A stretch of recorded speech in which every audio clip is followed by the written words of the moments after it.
Hey guys, how's it going? Welcome to Hold the Ball here. Look, I want to be giving you guys my summation, thoughts, review of the game between Port and the Giants. Alright guys, here we go. Yes, Port winning that game, losing that game, 70 points to 93. It was a home game for them. 9 goals, 16 behinds to the Giants, 13 goals, 15 behinds. Look, this game here for mine, look, there was a lot of expectation, I suppose, put on Port to win. As for the Giants, well, look, they just come off a good win against St Kilda. Heading into this game here, you weren't too sure, but maybe you're just quietly confident. I did tip the Giants to win, by the way. Look, Port started off hot off the gate. I think it's probably the best way to describe it. A bit of this and a bit of that, right? They led by 12 points at one stage, and then the lead sort of sunk. And then it got to a point where I think midway, or just sort of like the start of the second quarter, it was a bit up and down, and then bang, Giants just sort of took over, and that's just the way it went. Again, from the hurt-outs, from stoppage, the Giants were just too good, being able to win from the bounce, quite literally goaling after goal after goal.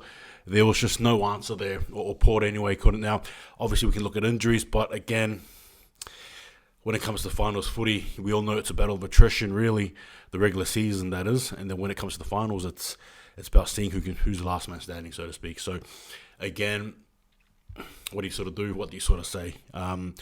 Giants were too good. Their forwards too good for the Port backs, and the midfield battle was, it was quite clear to me that Port were struggling, and struggling very badly. If I'm to look at some key players, I guess some ones that stood up for me, obviously, Lockie Whitfield, Corneglio was good, Houston for Port, Butters as well.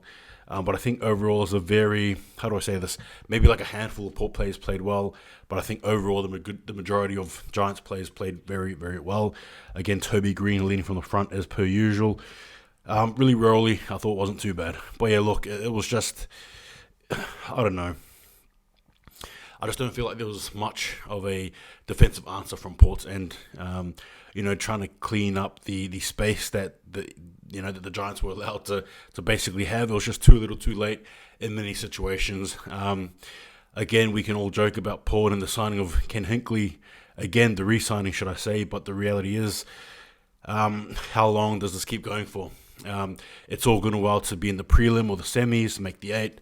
But again, you obviously want to see something convert, especially if you're going to be knocking on the door virtually almost every year for the last couple of good years that the Port have been in the comp. The last couple of years, it's been good for them.